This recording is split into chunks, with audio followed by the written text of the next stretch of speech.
Hello! Hi! Welcome back to my YouTube channel. అందరూ బాగున్నారండి. నేను కూడా చాలా బాగున్నానండి. సో, కొత్తగా ఛానల్ చూస్తే మాత్రం ప్లీజ్ సబ్స్క్రైబ్ చేసుకోండి. వీడియో అయితే లాస్ట్ వరకు చూసి లైక్ కొట్టేసి వెళ్ళిపోండి నచ్చితే గనుక వీడియో మీకు.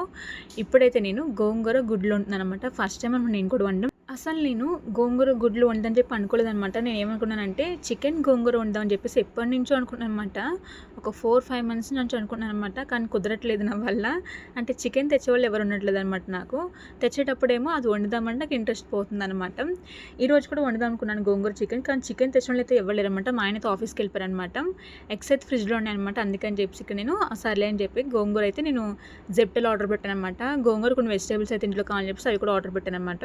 ఇది చాలా సింపుల్ అనమాట. ఫస్ట్ అయితే మీరు ఎగ్స్ అయితే ఫ్రై చేసుకోండి. తెలుసు కదా నార్మల్గా మనకి ఎగ్స్ ఫ్రై చేసుకొని కొంచెం ఆయిల్ వేసుకొని గుడ్లు దాంట్లో వేసుకొని గుడ్లు అయితే ఫస్ట్ మీరు ఘాట్లు పెట్టుకోండి, లేదంటే పేలుతుంది అనమాట మొహం మీదకి. అందుకని చెప్పి గుడ్లు అయితే ఘాట్ పెట్టేసుకొని చాక్తో కానీ ఏదైనా స్పూన్తో కానీ ఘాట్ల కింద పెట్టుకొని ఇప్పుడు ఆయిల్లో గుడ్లు అయితే వేసి పసుపు కొంచెం సాల్ట్ వేసుకుంటే వేసుకోవచ్చు. నేను సాల్ట్ అయితే వేసుకోలేదనమాట. పసుపు వేసుకోండి. కొంచెం చాలామంది కారం కూడా వేసుకుంటారు. అది కూడా అవసరం లేదనమాట మనకి. ఓన్లీ పసుపు వేసుకుంటే సరిపోద్ది అనమాట. పసుపు వేసుకొని కొంచెం ఫ్రై చేసేసుకున్న తర్వాత ఏం చేస్తానంటే ఆ ఎగ్స్ అయితే బయట తీసేయండి. ఇప్పుడు దాంట్లోని ఇక్కడ మీరు చూసారు కదా, నేను ఏం చేశానంటే దీంట్లోని కొంచెం ఆవాలు వేసాను అనమాట. అంతే అనమాట. దాని తర్వాత ఆనియన్స్ వేసాను అనమాట. ఆనియన్స్ మగ్గుతున్నప్పుడు కొంచెం అల్లం వెల్లుల్లి పేస్ట్ వేసుకొని పచ్చి వాసన పోయేంత వరకు ఉంచుకొని తర్వాత మనం టమాటో దీంట్లో వేసుకోవాలన్నమాట.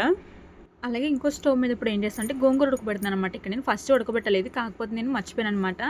అందుకని చెప్పి ఇప్పుడు ఉడకబెడుతున్నాను అనమాట. ఇప్పుడైనా టైం ఇంకా ఉందిలేండి మనకి, ఎందుకంటే ఇంకా కర్రీ అయిపోలేదు కదా మనకి.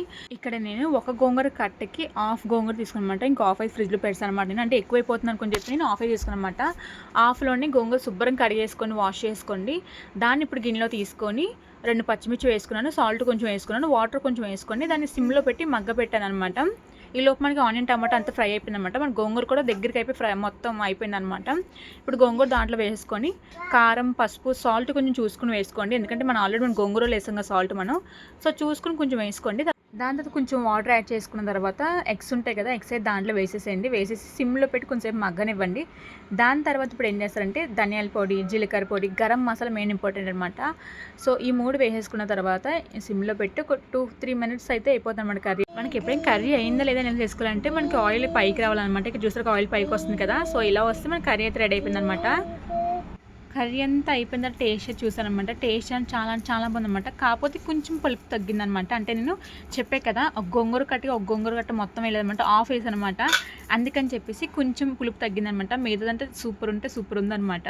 మీరు కర్రీ దించే ముందు దాంట్లో కొత్తిమీర కానీ లేదంటే మెంతాకు ఉంటుంది కదా, సో అది కూడా వేసుకొని టేస్టింగ్గా బాగుంటుంది అనమాట. ఇవాళ వ్లాగ్ అయితే ఇంతే అనమాట. కొత్తగా ఛానల్ చూస్తే మాత్రం ప్లీజ్ సబ్స్క్రైబ్ చేసుకోండి. ఛానల్ నచ్చితే కనుక అలాగే లైక్ చేసి వెళ్ళిపోండి. ఇంటాను మరి, బాయ్.